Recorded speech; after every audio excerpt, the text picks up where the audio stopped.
patología, lo que es cardiopatía isquémica, pero si mal no recuerdo, lo hemos dividido en algún momento en lo que es crónico y lo que es agudo. Así que vamos a empezar por lo agudo, que es lo más sencillo. En líneas generales, y si no están ya nos daremos cuenta en el camino. En líneas generales, ¿por qué es importante hablar de la cardiopatía isquémica? Por esto que siempre debemos resaltarlo y debemos tenerlo en cuenta, y es que la enfermedad cardiovascular es la primera causa de muerte en el mundo. Lo fue ayer, lo es hoy y lo va a seguir siendo de aquí en adelante por los próximos años. Pero cuando hablamos de enfermedad cardiovascular, no hablamos de una sola patología, sino que hablamos de un grupo de enfermedades, ¿no? Dentro de las cuales está la cardiopatía isquémica, la cardiopatía hipertensiva, la cardiopatía reumática, el accidente cerebrovascular, la enfermedad tromboembólica venosa, hipertensión pulmonar, enfermedades relacionadas con las cardiopatías congénitas, valvulopatía, miocardiopatías, cardiomiopatía, arritmias, todo. Es un grupo enorme. Pero cuando ustedes le dicen a una persona enfermedad cardiovascular, ¿qué es lo primero que le viene a la mente? Infarto. Lo primero que le viene a la mente es infarto. Y no está mal. No es correcto, pero no está mal. No es correcto porque decimos que es un grupo enorme de enfermedades. Pero no está mal porque la mitad de todas estas muertes es causada por la cardiopatía isquémica. Entonces, pensar primero en el infarto no está mal. Representa 3 de cada 10 muertes en el mundo, en Latinoamérica. En Bolivia la estadística es medio ahí, un área gris, digamos, ¿no? Como que ustedes pueden encontrarse datos inventados, datos que son en teoría reales, pero muy dispersos. Algunos hablan de 300 por 100.000, otros hablan de 400 por 100.000, 200 por 100.000. Esa es nuestra realidad, no tenemos una fuente fidedigna como tal, ¿no? Esta es una referencia internacional y nos habla que estaríamos entre los 250 y los 300, pero hablando en porcentaje, cumplimos 30 de cada 10, de cada 100 muertes tienen como responsable la enfermedad cardiovascular. Y de este grupo de enfermedades, fíjense que es la cardiopatía isquémica la mitad de las veces, ¿no? En Latinoamérica la mitad de las veces, en Bolivia, en Latinoamérica, entonces la mitad de las veces corresponde a la cardiopatía isquémica. El otro grupo es el accidente cerebrovascular, en segundo lugar. Dentro de eso tenemos al isquémico y al hemorrágico. Y en tercer lugar tenemos a la cardiopatía hipertensiva. No es lo mismo que hipertensión arterial, sino que es la repercusión de la hipertensión arterial en el corazón, que causa cambios funcionales y o estructurales. Y ahí tenemos las 3 principales. Luego, los demás, ¿no? La arteriopatía periférica. Eso no significa que cada una se presenta por separado. Todas generalmente cohabitan y están presentes, sobre todo cuando hablamos de la cardiopatía isquémica, el accidente cerebrovascular, la hipertensión arterial y la arteriopatía periférica. Estas cohabitan y están ahí. Y obviamente que están ahí cohabitando porque, si ustedes se acuerdan, el endotelio es un solo órgano. No importa que esté en el cerebro o que estemos hablando de la arteria de la punta del pie izquierdo o pie derecho, es un solo órgano. Por lo tanto, cuando se enferma todo el endotelio. Solo que se manifiesta más en algún lugar o en otro lugar, y por eso vamos a tener mayor prevalencia de una u otra patología. Entonces, cuando hablamos de cardiopatía isquémica, nos referimos a este grupo también, es un grupo de enfermedades que se caracterizan esencialmente por una de dos situaciones, ¿sí? El resultado final, sufrimiento isquémico del corazón. Ese es el resultado final. Por eso es cardiopatía. ¿No? Pero ¿cómo llegamos a ese proceso isquémico o a ese estado isquémico del corazón? Por uno de dos motivos, ¿no? Uno, o no nos llega la sangre como nos debería llegar, hay una disminución en el aporte, o dos, aunque llegue la sangre en la cantidad en la que teóricamente es la normal, hay una mayor demanda, hay una mayor necesidad de sangre. ¿Cuál de las dos es más frecuente que se presenta? La segunda. Un error que cometemos generalmente es pensar que la primera causa de infarto es la obstrucción de las arterias.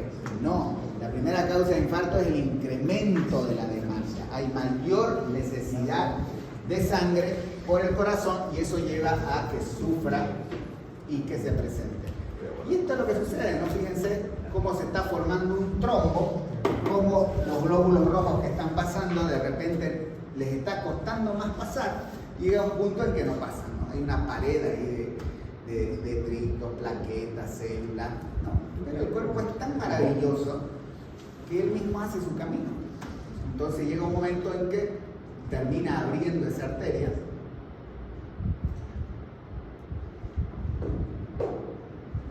y tenemos nuevamente el flujo, ¿no? Pero inmediatamente empieza a formarse de nuevo, ¿no? Eso es lo maravilloso del cuerpo. Por eso es que entender la cardiopatía isquémica no es complicada, es sencilla. Explicársela al paciente es complicado, porque el paciente, como cualquiera de nosotros, cuando nos toca ser paciente, no nos interesa que nos digan puede ser, podría ser, podrá pasar. Nos interesa que nos digan te garantizo que no va a pasar, o te garantizo que si no haces esto, esto va a pasar. Y eso no sucede. Ustedes pueden entender, nos ha tocado personas, atletas, que son atletas de alta competición, que se dedican a competir en maratones internacionales, que le hicieron un examen de rutina para ir a competir en la maratón de Nueva York. Algo le pareció raro al cardiólogo y dijo, hagamos una prueba de esfuerzo. La prueba de esfuerzo en medicina nuclear es alta, que probablemente hay una isquemia, termina en cateterismo, y ese tipo que se estaba yendo el lunes a Nueva York a competir en la maratón, termina en quirófano con 4 puentes porque tenía obstrucción del tronco y 3 arterias. Y uno dice, este tipo, atleta, alto rendimiento, activo físicamente, tiene enfermedad coronaria, ¿qué nos espera a los demás? Y tenemos por el otro lado una persona que tiene sobrepeso, que tiene obesidad, que no hace nada de actividad física y se muere de cualquier cosa menos del corazón, ¿no? Eso es lo maravilloso de la medicina en general y de la cardiopatía isquémica en particular. Esto es importante entenderlo, es lo que se conoce como la cascada isquémica. La cascada isquémica nos hace alusión o nos hace referencia a los diferentes cambios que se van a ir presentando en el tejido cardíaco, en este caso, y la relación que existe con los cambios fuera del corazón. En particular, la clínica, alteraciones funcionales, alteraciones estructurales, y también el apoyo o cómo podríamos nosotros detectarlo con algún método complementario. Y ustedes ven esa imagen y es frustrante. ¿Por qué? Porque cuando nosotros hablamos de cardiopatía isquémica, nosotros hablamos de que gira alrededor de un síntoma, ¿cierto? ¿De qué síntoma? De un síntoma en particular que es la angina. Y ustedes conocen muy bien la definición de angina, que ya lo repasamos creo cuando hablamos de fisiología cardiovascular, ¿no? Nosotros cuando hablamos con el paciente buscamos que nos cuente ese dolor anginoso. ¿Para qué? Para que sospechemos que está con un cuadro isquémico. Pero miren dónde está la angina en la cascada isquémica. Al final está la angina. Entonces, no es literalmente así, pero uno ve esta imagen y llegamos tarde. Bueno, decimos, apoyémonos con algún método complementario. Ya en la anterior clase y ustedes fueron inmediatamente a leer 4 libros de electrocardiografía, dominan el electrocardiograma y dijeron, me voy a apoyar en el electrocardiograma. ¿Y dónde está el electro? Al final. En el paso previo al final.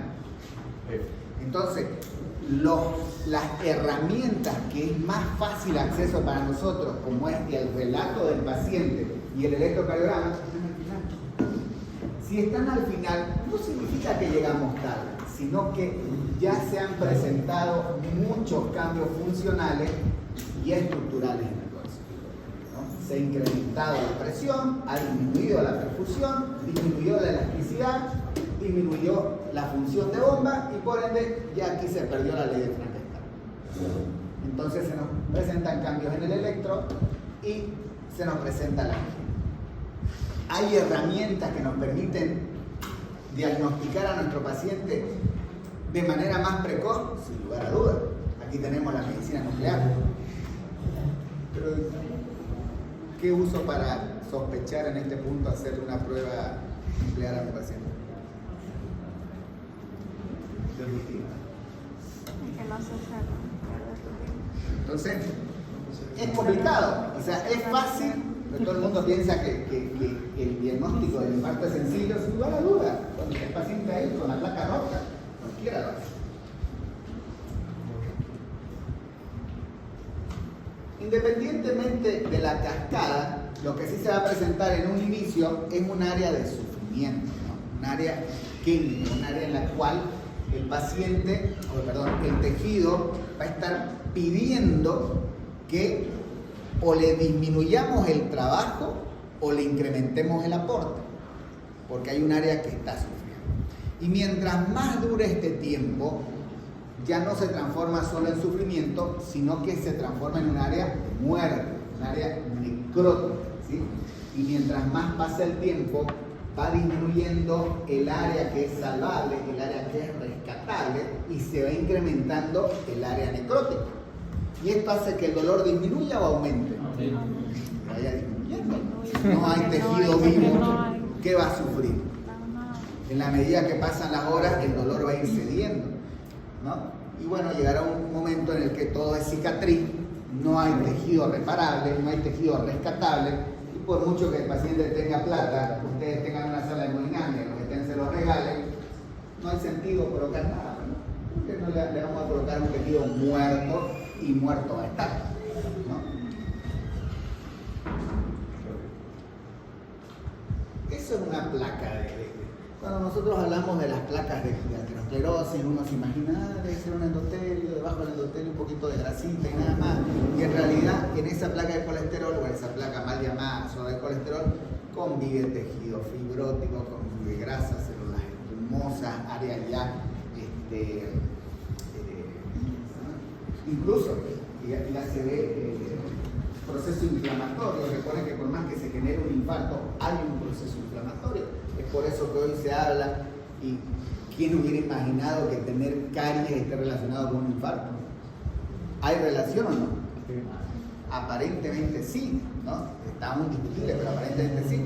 Y el sentido común nos dice que sí, porque hay un proceso inflamatorio, esta zona es totalmente vascularizada y endotelio, pues obvio que es probable que esté ligado y esté relacionado.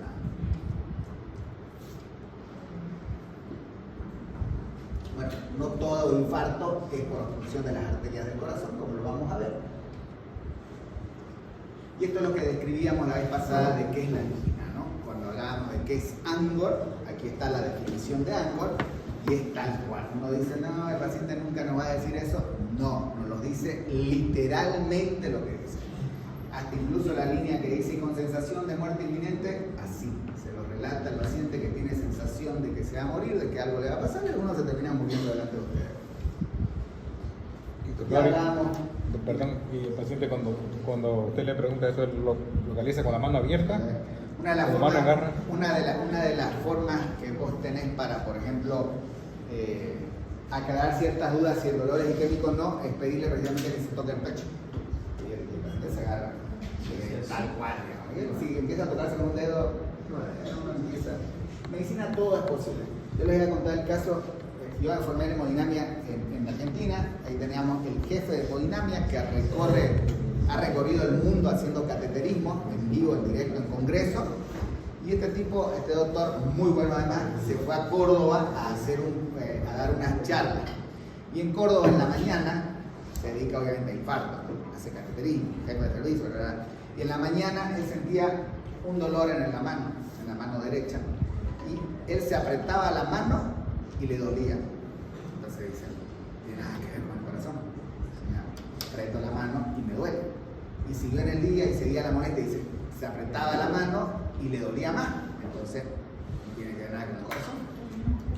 Y pasaron las horas, llegó en la noche y seguía con la misma molestia, y le dice a los colegas de Córdoba que estaba con esta molestia, y dice, no, mejor vamos a hacer un electro, hacer una emergencia y ver qué es lo que está pasando, y termina con un stent porque tenía un infarto de la arteria ascendente, ¿no? Y la arteria ascendente anterior tenía una obstrucción moderada. Entonces, puedo decir, a un tipo que vive de eso, que recorre el mundo hablando y haciendo ese procedimiento, se comió su infarto. Eso es el infarto. O sea, hay pacientes que te lo relatan tal cual, pero hay formas de presentación totalmente atípicas que no la van a sospechar. Entonces, todo eso es parte de lo que uno, en la medida en lo que va avanzando en la experiencia, y hablamos de experiencia de los años, ¿no? Mientras más veces te enfrentas con los pacientes con esas patologías, te vas encontrando cuándo sospechar, cuándo inclinarte y todo.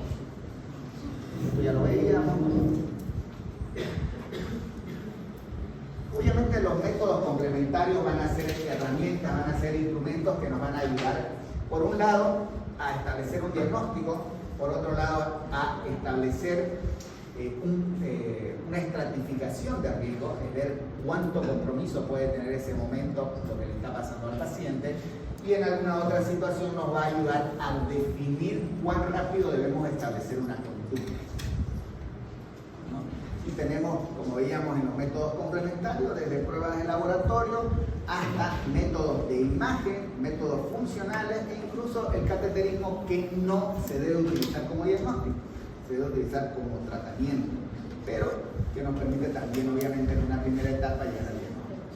Ustedes ya han visto las arterias del corazón y la relación que tienen con el músculo cardíaco. Sabemos que son tres arterias: descendente anterior, que se encarga de llevar sangre a la pared anterior, parte de la pared lateral, parte de la pared septal; la arteria circunfleja, que lleva sangre al resto de la pared lateral, parte de la pared inferior; y la coronaria derecha, que lleva sangre al restante del septum, al restante de la pared inferior y al 100% del ventrículo derecho.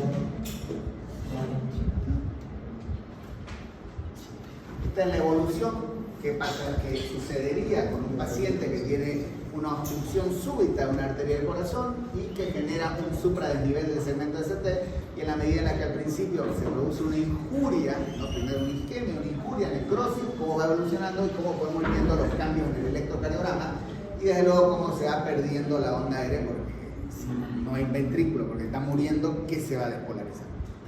No se despolariza la cicatriz. Entonces, ese ayuda a entender también qué es lo que sucede. Pero entender eso es entender de las famosas ondas que existen o áreas que existen en la enfermedad coronaria aguda. Nosotros tenemos que imaginarnos, es la forma que yo les explico a mis pacientes, que escuchen, pues, después no van a estar perdidos, es lo que yo estoy repitiendo lo mismo. Ustedes tienen que imaginarse como si fuera un jardín y tuvieran una manguera. Una manguera va a llevar agua a 1 metro cuadrado de radio, ¿sí? Pero tienen más de 1 metro cuadrado, tienen 4 metros cuadrados, entonces a cada metro le va a ir el agua a través de una manguera. 4 mangueras, una de cada. Si de repente el doctor, por su maldad, viene y agarra una piedra y pone encima de una de las mangueras, ese metro cuadrado va a empezar a sufrir. Pero va a sufrir del centro hacia afuera. ¿Por qué? Porque el centro va a depender 100% de sola esa manguera. En cambio, la periferia del metro cuadrado va a recibir remanente de agua de las demás. Por eso es que el sufrimiento va del centro hacia afuera.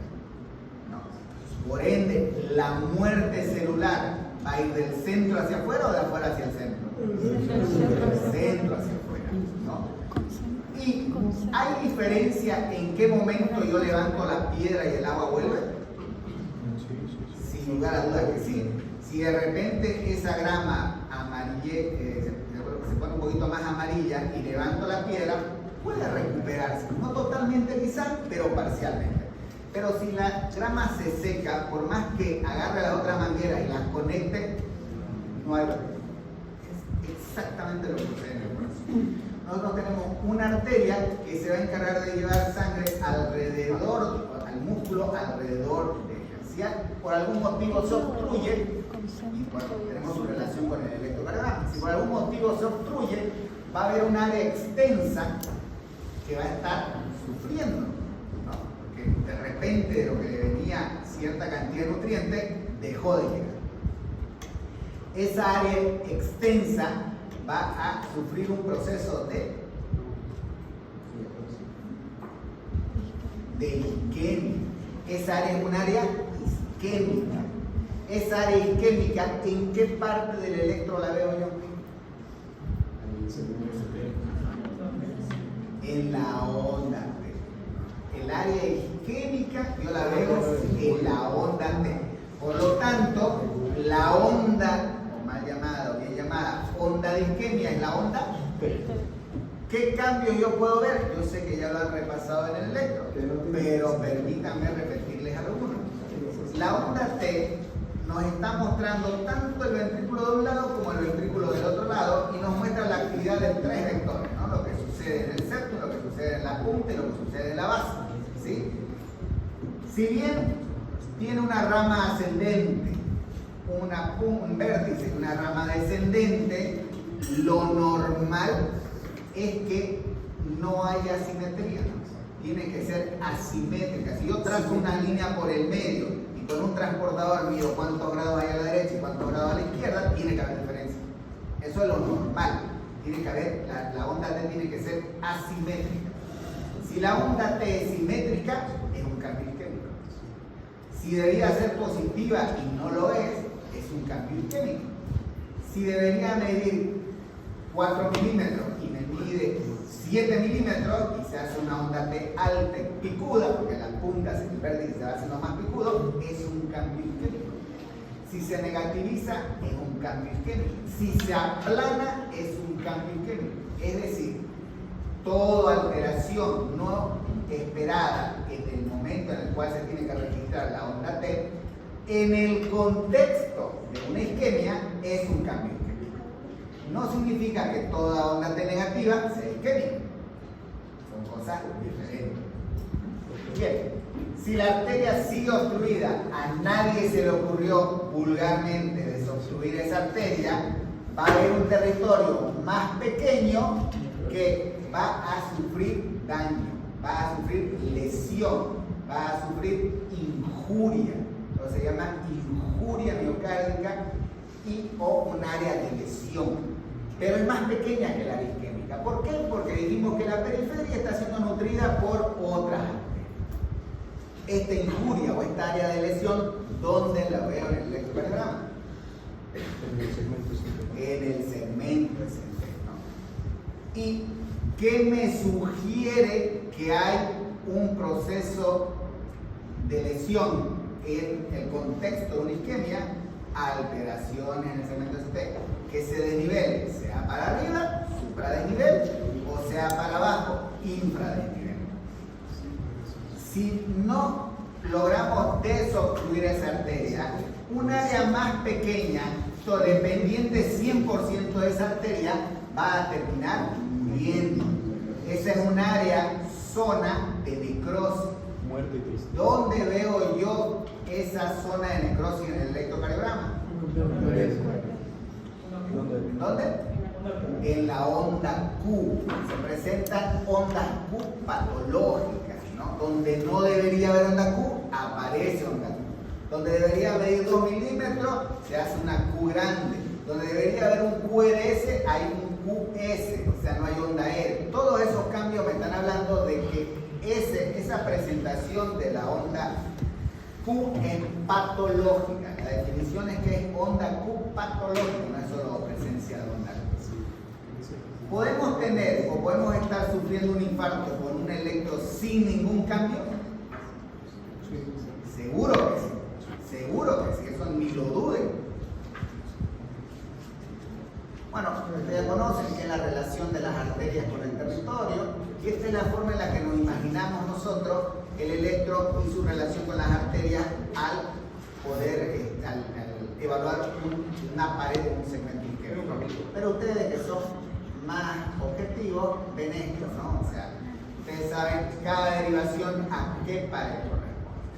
Y eso tienen que tenerlo presente. Por ejemplo, si nosotros tenemos una alteración en D1, pero no hay en ABL, es muy probable que sea un artefacto, mala posición del electro, puede estar pasando en una derivación y no en el resto.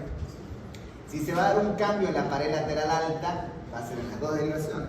Si se va a dar un cambio en la pared anterolateral extensa, va a ser en todas estas derivaciones. Y estas son las derivaciones que tenemos que tener presentes. Tenemos D2, D3 ABF, que nos habla de pared inferior o pared posterior, dependiendo cómo lo quieran llamar.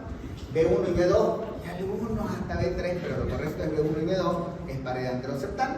B3, B4 es pared anterior, B1, B2, B3, B4 es pared anterior extensa, B5, B6 pared lateral. Ustedes van a encontrar algunos libros en los cuales a esta le llaman lateral baja. ¿Ya? No es tan común, es más común llamarla solo lateral, pero sí está descrito como lateral baja. B1 ya BL lateral alta, B1, B2, B3, B4, B5, B6 anterolateral, B1, B2, B3, B4, B5, B6, D1 ya BL anterolateral extensa. Pero aquí algo que nos tiene que llamar la atención es que ¿dónde participa ABR?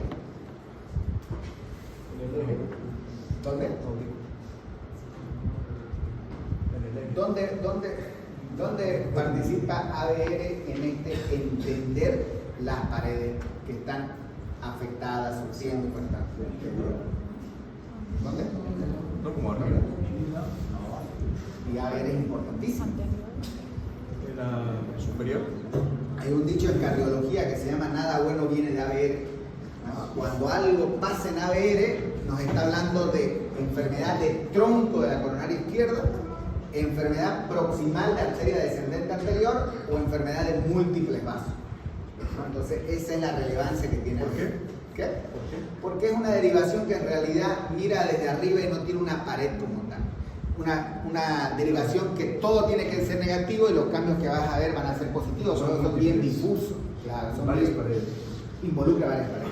Generalmente se habla de tronco y múltiples vasos, pero sí, no es raro encontrar que es una descendencia anterior muy precoz, muy en el nacimiento, que es equivalente al tronco. Síndrome coronario crónico. Hasta hace unos años se hablaba, y todos lo teníamos entendido, sobre el síndrome coronario agudo. Y ustedes le preguntaban a los estudiantes, a los residentes, a los colegas, ¿qué es el síndrome coronario agudo? El síndrome coronario agudo, bla, bla, bla, bla. ¿Y cuál es la contracara del síndrome coronario agudo? Y no existía el síndrome coronario crónico.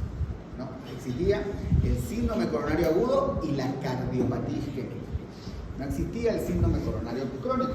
Y la cardiopatía isquémica tenía como su mayor exponente de cronicidad a la angina crónica estable, que lleva en el nombre, inmersa la palabra crónica, y en la definición nos habla de un cuadro isquémico de al menos 6 meses de evolución, o sea, crónica en todos. Pero los europeos muy atinados dijeron, si hay un síndrome coronario agudo, tiene que haber un síndrome coronario crónico. Y nos presentaron, creo que en 2020, el síndrome coronario crónico y nos cambiaron la clasificación de la cardiopatía isquémica, entendiéndola como síndrome coronario crónico, y nos facilitó la vida. ¿Por qué? Porque con solo saber los nombres se nos abre todo lo que involucra, todo lo que debemos hacer o cómo debemos afrontar. Síndrome coronario crónico es, como su nombre lo dice, cambios isquémicos que se pueden presentar y que pueden repercutir en la actividad del corazón, pero que no se presentan de manera aguda ni cambios repentinos dentro de las 24 o dentro de las 48 horas. Y nos dice que la mejor forma de clasificar al síndrome coronario crónico es en escenario. No nos dicen tipo, no nos dicen clase, nos dicen dividamos al síndrome coronario crónico en escenario. Segundo, nos dice que estos escenarios no tengan un nombre que vaya en función al tiempo, porque la clasificación anterior, los nombres eran en función al tiempo. Angina crónica estable, 6 meses. Angina de reciente comienzo, 2 meses. Angina rápidamente progresiva, 1 mes. Todo giraba en torno al tiempo, pero no nos aportaba nada. Si yo le decía angina crónica estable, solo me dice que su dolor tiene 6 meses. Nada más. En cambio, el presentarlo en escenario me orienta con solo el nombre frente a qué paciente estamos. Y nos dice, el primer escenario que yo debo partir o del cual debo partir es de la duda, en el cual yo sospecho que mi paciente tiene enfermedad coronaria. No lo sé, pero sospecho que mi paciente tiene enfermedad coronaria porque tiene síntomas de dolor o equivalentes de dolor. La disnea es equivalente de dolor. Entonces, traducido, yo sospecho por el cuadro clínico de mi paciente que su problema es coronario. Ese es el primer escenario. Y este primer escenario es el que nos dice qué es lo que tenemos que hacer. Porque si yo les digo a ustedes que mi paciente tiene angina y yo estoy sospechando que tiene enfermedad coronaria, ¿qué es lo que me toca hacer? ¿Qué? ¿Qué tengo que hacer? Me gusta, pero no. ¿Qué tengo que hacer? Confirmar, pues, si realmente es enfermedad coronaria o no. Es lo primero que tengo que hacer, es confirmar si hay enfermedad coronaria o no. Y medicarlo, ¿no? Entonces, este primer escenario me dice, ante un paciente que tiene síntomas que son compatibles con enfermedad coronaria, el sentido común me dice que yo estoy sospechando que lo que tiene es enfermedad coronaria. Y me dice, de acuerdo a qué es lo que tiene el paciente, cuán estable está, yo puedo partir desde que están obsesionados con el electro hacia adelante. Puedo hacer una prueba de esfuerzo, ecocardiograma, y si me va generando dudas, puedo terminar incluso en pruebas de imágenes como angiotomografía, incluso dentro del cateterismo hacer pruebas de evaluación fisiológica, como lo que veíamos el electrofar, o veíamos OxyT, o veíamos IBUS, ¿se acuerdan? Que podíamos hacer ecografía, tomografía y medir diferencias de presión dentro de las coronarias. Podemos hacer todo eso, evaluación funcional. ¿Con qué finalidad? Establecer el diagnóstico, ver si realmente es enfermedad coronaria lo que le está pasando o no. ¿Cuál es la segunda finalidad? Establecer o estratificar el riesgo del paciente. Definir si, sabiendo que es enfermedad coronaria, cuál es el riesgo que tiene a corto, mediano y largo plazo de que algo le pase. Cuando hablamos de ese algo nos referimos a un evento cardiovascular. Y cuando hablamos de evento cardiovascular, ¿a qué nos referimos? ¿A qué? ¿A qué? A infarto, muerte de cualquier causa, muerte cardiovascular. ¿No? ¿Cómo evaluamos la angina? Es lo que veíamos de la clase funcional. Y comenzamos con el abordaje terapéutico. El abordaje terapéutico va en función de dos cosas: lo farmacológico y lo no farmacológico. Lo no farmacológico es lo más complicado, porque ya no depende de la farmacia ni de lo que el médico le dé. ¿Depende de qué? El estilo de vida. Depende de la voluntad del paciente y depende de que sus factores de riesgo sean o no modificables. Y ahí hablamos nosotros de cuáles son los factores de riesgo cardiovascular. El sobrepeso y la obesidad, ¿es modificable? Sí. Bien. ¿Qué otro factor de riesgo? Tabaquismo, ¿es modificable? ¿Qué otro factor de riesgo? El sedentarismo, ¿es modificable? ¿Qué otro factor de riesgo? El sexo, la edad. La diabetes. Es un factor de riesgo, pero es también una comorbilidad. ¿Es modificable? Ahí podemos discutir. Es parcialmente modificable. Era ¿Qué? modificable. ¿Por qué era? No, o sea, sí. Afuera, afuera. Pero más bien ahora podemos hablar de que es modificable. Porque ahora con la cirugía bariátrica, con el tratamiento como semaglutida, en realidad dice que podés pausar, entre comillas, un término no médico, la diabetes por 10 a 15 años. Entonces, hoy yo creo más que antes modificable. A lo que vos te referís es que antes de que se presente lo podíamos evitar, sin duda a duda. ¿No? Hablamos de la diabetes tipo 2, pero la diabetes tipo 1 también es un factor de riesgo. ¿Qué otro factor de riesgo? La alimentación. La alimentación, ¿es modificable? Sí. ¿Qué otro factor de riesgo? Factor genético, herencia. Raza. Factor de riesgo, la genética, el que los papás, los abuelos tengan enfermedad cardiovascular. ¿Es modificable? No. ¿Qué otro factor de riesgo? Doctor, pero no es, yo creo que sí es modificable eso, porque si usted tiene una buena vida con buenos hábitos, no le va a saltar ese gen que usted tiene. Pero ahí está el Es que factor de riesgo. no tiene que, o sea, hay que diferenciar la genética, lo congénito y la predisposición. Generalmente hablamos de la predisposición. Las enfermedades hereditarias cardiovasculares, son 15 patologías dentro del libro que, ¿no? Entonces, hay predisposición genética y tu pasado no lo puedes cambiar. O sea, hay mayor riesgo de que cualquiera de las situaciones no dependen de ellas solas para que se presente la enfermedad coronaria, sin lugar a dudas. O puede ser diabético y no tener enfermedad coronaria. Va a depender de que se vayan sumando muchos factores y no solo uno. Pero el factor genético es un factor de riesgo y desgraciadamente no es modificable. ¿Qué otro factor de riesgo? La hipertensión arterial es a la vez un factor de riesgo y es a la vez una comorbilidad. ¿Es modificable? Parcialmente modificable. ¿Qué más? ¿Qué otra? Es controlable. ¿No? ¿Qué otra? Ser hombre. ¿El sexo masculino es un factor de riesgo? Sí. Y aún así dicen que en un mundo machista. No. El factor de riesgo, el ser hombre es un factor de riesgo y no es modificable. Por más que el carnet diga lo contrario, no es modificable. Ahora bien, hoy se está hablando, antes se hablaba mucho de las enfermedades y la relación con el sexo, de ser hombre o ser mujer. Hoy se está abriendo un abanico de las enfermedades cardiovasculares y la relación con el género, donde aparentemente también vamos a encontrar unas cositas llamativas, ¿no? Pero por ahora es con el sexo. ¿Qué otro factor de riesgo?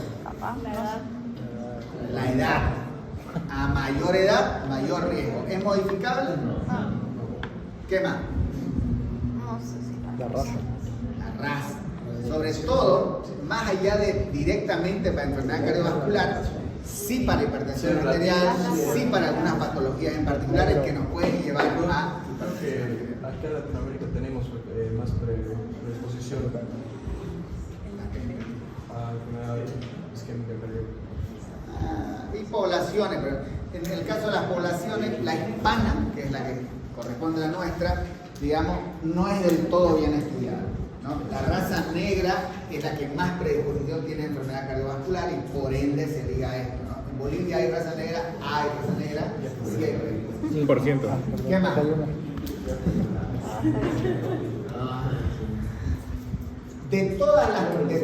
Bueno, y hay otras que se llamaban nuevos factores de riesgo, que es la contaminación ambiental, que es un factor de riesgo hoy en día. Antes ni bola le daba. La contaminación auditiva. Hay más infartos cerca de los aeropuertos por el ruido de los aeropuertos, de lo que aterrizan y despegan los aviones, y eso tampoco lo podemos modificar. ¿El descanso, doctor? ¿Qué? El descansar bien. También hay el estrés. El estrés es oficialmente, es tanto hoy un factor de riesgo que como nunca las guías hoy incluyen en el tratamiento practicar yoga. O sea, es una indicación practicar yoga hoy para poder disminuir y poder modificar la evolución de la enfermedad. Yoga, no Kama Sutra. Entonces, modificar los factores o aplicar el tratamiento no farmacológico es lo más difícil. Requiere cambio, por un lado, en la actitud del paciente, la educación del médico y generalmente, como todo ser humano, nos apegamos más a lo farmacológico.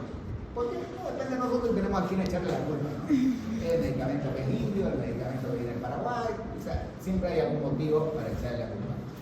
Y lastimosamente el tratamiento farmacológico es bueno, es efectivo, pero tiene que ir acompañado del tratamiento no farmacológico. Cuando nosotros hablamos del tratamiento farmacológico en el manejo de la enfermedad coronaria, tenemos que utilizar, si el paciente está con isquemia, tenemos que utilizar tratamiento antiisquémico, sentido común. Cuando hablamos de tratamiento antiisquémico, hablamos de dos grupos de drogas en particular. Uno que se llaman los beta bloqueantes y otro que se llaman los calcio antagonistas. Entre ambos dos, cuando ustedes leen en los libros de farmacología, ambos dos son antiisquémicos, antianginosos, así están catalogados. Bueno, antiarrítmicos también, pero no nos importa en este momento. Pero son antiisquémicos, antianginosos. Pero los beta bloqueantes son los que se conocen como verdaderos antiisquémicos. ¿Por qué? Porque a diferencia de los calcio antagonistas, los beta bloqueantes sí tienen un impacto en el pronóstico del infarto. Es decir, delimitan el área del infarto, cambian la evolución del infarto y disminuyen la mortalidad de los pacientes por infarto. En cambio, el calcio antagonista produce vasodilatación, disminuye el dolor, pero no me va a modificar el área del infarto. Por eso es que, por más que sea un antianginoso antiisquémico, el verdadero antiisquémico es el beta bloqueante. ¿Sí? ¿Hay más tratamientos? Sí. Tenemos que evitar que las plaquetas se vayan agregando, sean antiagregantes plaquetarios. tenemos en nuestro medio aspirina, clopidogrel, y fuera de nuestro medio tenemos prasugrel y tenemos ticagrelor, que son los 4 fármacos que existen para el tratamiento antiagregante y oral. Y endovenosa, para la etapa aguda, hay otros más que no les corresponden en este momento, ¿no?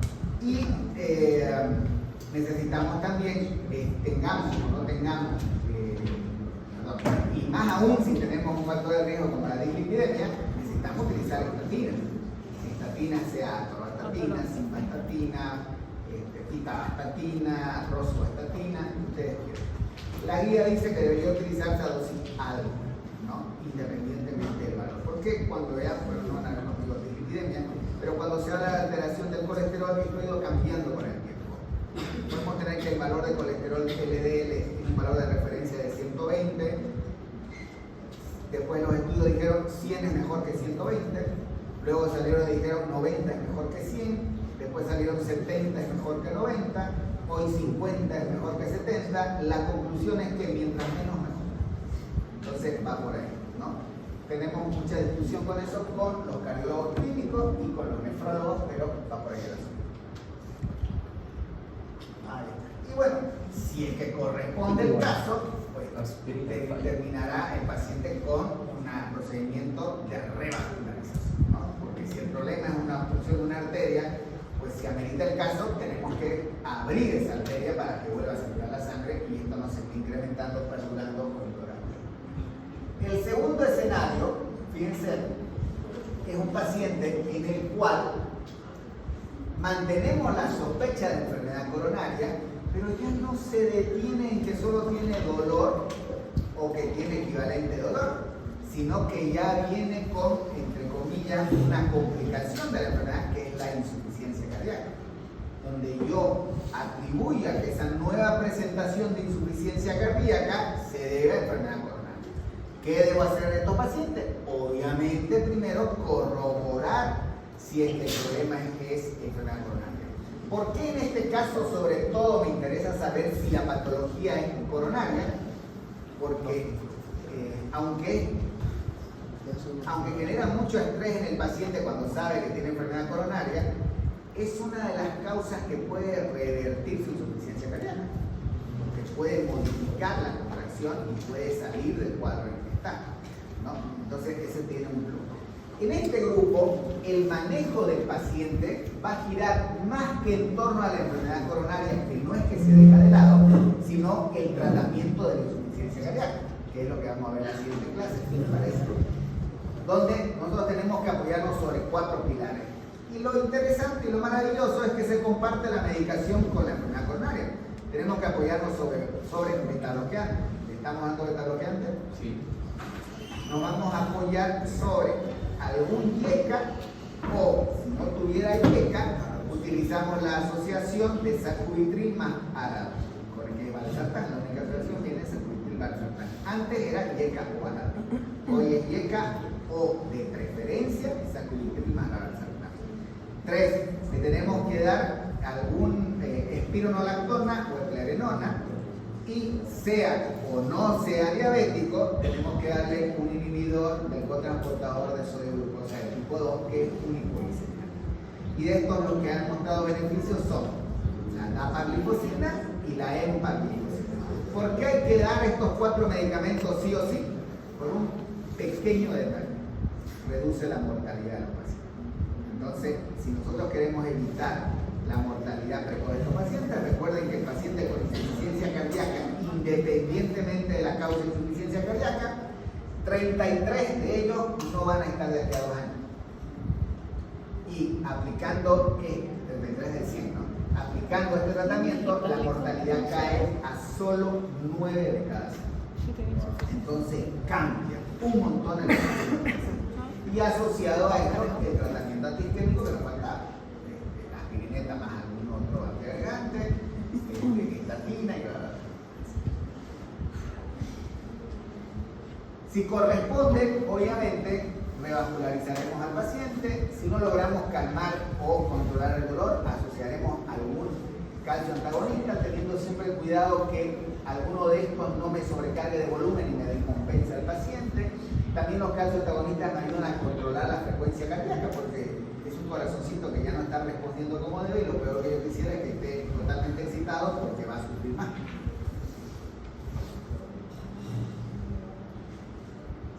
El tercer escenario es un paciente en el cual no tenemos la sospecha, sabemos que es coronario y que recientemente, dentro del último año, ha cursado un síndrome coronario agudo o ha sido revascularizado.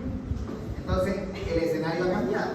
En los dos anteriores teníamos la sospecha.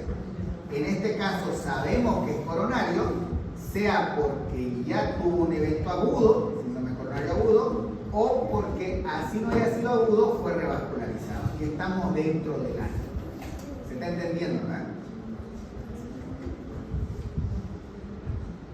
Y al igual que con la insuficiencia cardíaca, en este grupo de pacientes gira en torno a mantener el éxito de la revascularización. Dentro del año, ¿qué tenemos que hacer? Lo que venimos haciendo. Le tenemos que dar beta bloqueante, le tenemos que dar aspirineta más algún otro antiagregante plaquetario. ¿Sí? El paciente tiene que ir a sus controles periódicos. Si es diabético o está afectada la pared anterior, pues recibirá un IECA, ¿no? Y tenemos que hacer estudios de imágenes como un ecocardiograma para ver cómo va recuperando. Tenemos que hacer rehabilitación cardiovascular. Es decir, mantener el resultado de la revascularización o, si no se llegó a revascularizar por algún motivo, que ya la guía incluso ya es ese escenario que lo toman en cuenta, pero por lo menos iniciar el proceso de rehabilitación cardiovascular, ¿no? Y esto es muy importante trabajarlo con el paciente, porque el paciente después del infarto, por más que el infarto haya sido pequeño, genera temor, genera miedo en el paciente, miedo de volver a hacer su actividad normal, volver a su rutina, volver a trabajar, miedo, ¿no? Y aquí viene también que cuando el paciente es hombre y viene con la esposa también quiere saber cuándo puede volver a tener sexo. Y eso es algo que tenemos que tocarlo con el paciente. Y la otra pregunta es si el paciente puede volver a tomar Viagra o no, si es que lo tomaba, o si lo puede hacer así no lo haya tomado. Y estas preguntas son esenciales y nos las hace siempre la mujer, no nos las hace el paciente, nos las hace la mujer. Y las respuestas son sencillas. El paciente, empecemos por la segunda, ¿después de un infarto puede tomar Viagra? ¿Sí o no? Sí. ¿Sí? Vos ahora por experiencia, ¿Puede o no puede? Pero claro que sí, pues el Viagra es bueno para el corazón. Es bueno, ¿no? El Viagra es un vasodilatador, no se olviden, ¿no? Por más que el efecto sea bajo, es un vasodilatador y la vasodilatación se da en todo el cuerpo. El estigma del Viagra, de cualquiera de estos, es cuando lo toma la persona que obvia o desconoce lo que pasa con su coronaria. Porque como cae la presión, y nosotros sabemos por fisiología que las coronarias se nutren en la diástole, a medida que cae la presión, si hay una obstrucción, pues hay que pasar. Pero el Viagra es bueno para el corazón, no solo para el corazón. Si vieron la noticia hace un mes, encontró beneficios para evitar Alzheimer en el futuro, es decir, deberían tomarlo con institución eléctrica. Y eso pasa con muchas medicaciones, eso se llama efecto pleiotrópico. El efecto pleiotrópico son beneficios que se encuentran a los fármacos para situaciones para las cuales no fueron diseñados. Bien. Lo segundo, ¿pueden tener relaciones sexuales? ¿Sí? Seguro que sí. ¿A qué tiempo es la pregunta? La mujer arriba. ¿A qué tiempo? ¿A cuánto? No, es una operación. ¿A qué tiempo? Al tiempo que pueda. Al mes. Al mes ya deberían estar. Es más, al mes se le pide al paciente hacer una prueba de esfuerzo. El sexo es una prueba de esfuerzo. Tener una relación sexual, si el paciente no tiene dolor durante la relación sexual o posterior a ella, nos dice que alcanzó, y aquí no se vayan a ofender las mujeres, pero el hombre hace más esfuerzo por promedio. Nos dice que el hombre alcanzó en promedio 6.5 metros y la mujer 5.5 metros. Tumba. ¿No? Y nosotros en una prueba ergométrica, nosotros en una prueba ergométrica, con que lleguemos a 7 metros estamos contentos. Entonces, si al mes nosotros al paciente que ha sido revascularizado lo sometemos a una banda sin fin a correr, ¿por qué no liberarlo para que tenga relaciones sexuales? Lo puede hacer y lo tiene que hacer. Es parte de su vida y su reintegración. Entonces, son preguntas que no tienen que dejar pasar cuando ven este paciente. El otro escenario es el escenario de ese mismo paciente que tuvo un evento agudo o fue revascularizado, pero ya no está dentro del año, sino que ya está más de un año.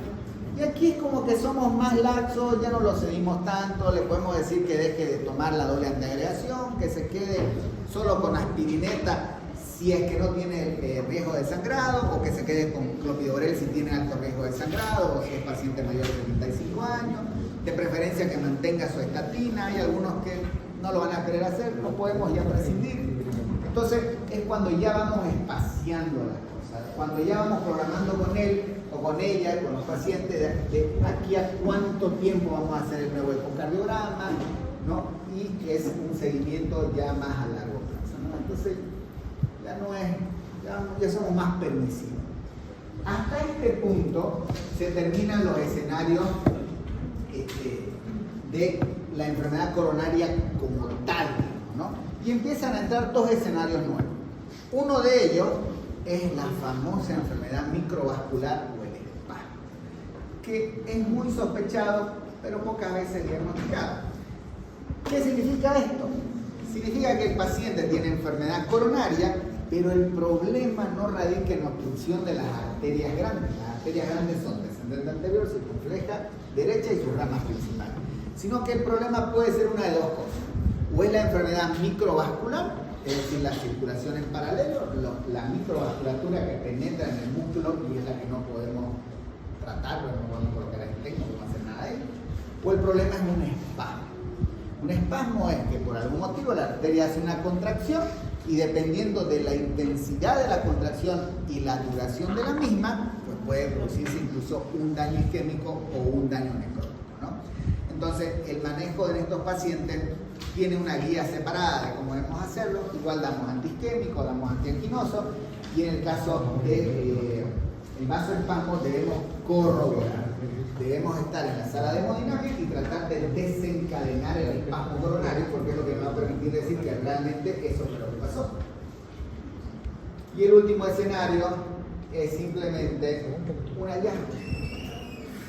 Es un paciente que no tuvo dolor, no tuvo angina, por ende no sospechamos, pero pónganse, se tenía que operar de una hernia, lo mandaron a hacer un electrocardiograma y saltó un infarto, que tuvo una cicatriz, que hay una patológica, que no hay onda aérea. Entonces es un hallazgo. Es un paciente que tiene evidencia de isquemia o de necrosis, de enfermedad de cardiopatía isquémica, pero que nunca tuvo química. Aquí podemos discutir el infarto de pared inferior, que muchas veces pasa desapercibido como si fuera una gastritis, pero por definición no es eso. Por definición es el paciente asintomático en el cual por alguna prueba complementaria salta que tiene una cardiopatía isquémica. ¿Se entiende? Entender estos 6 escenarios nos facilita todo, ¿verdad? Y no es un tema de memoria. Fíjense, el primer escenario dijimos que es el paciente que tiene angina o disnea con componente anginoso, y eso me lleva a sospechar que lo que le está pasando es una enfermedad coronaria. El segundo escenario es el paciente que, independientemente de su angina o disnea, yo sospecho de la enfermedad coronaria, pero porque ya está teniendo un cuadro más grave como es la insuficiencia cardíaca. Y en este grupo pues gira todo en torno a la insuficiencia cardíaca. En el tercer escenario, nosotros tenemos un paciente que ya tiene enfermedad coronaria y tuvo un evento agudo o fue revascularizado dentro del año. El manejo en este paciente lo vamos a ver en detalle cuando veamos síndrome coronario agudo. Quieren mantener doble antiagregación plaquetaria, utilizar betabloqueantes, estatinas a altas dosis, controles regulares y rehabilitación cardiovascular. El cuarto escenario es el mismo paciente con enfermedad coronaria, pero que del evento o de la revascularización ya pasó más de un año. Somos más permisivos, ya lo dejamos ir y ya no lo vemos tan seguido, hacemos electro cada año, ecocardiograma de aquí a 5 años, dependiendo de qué tenga o qué encontremos. El quinto escenario será el paciente que el problema no está en las grandes arterias, sino en la microvasculatura o en el espasmo de las arterias. Y el último escenario es literalmente, lo encontré por suerte, nada más. O sea, no era mi intención buscarlo, pero ahí apareció. Porque el paciente nunca tuvo angina, nunca tuvo un evento isquémico, nunca tuvo un infarto, pero en algún método complementario salta una cicatriz o una alteración que me hace sospechar por el método complementario, no por la clínica, que hay una cardiopatía. ¿Se entendió? ¿Alguna duda, alguna pregunta?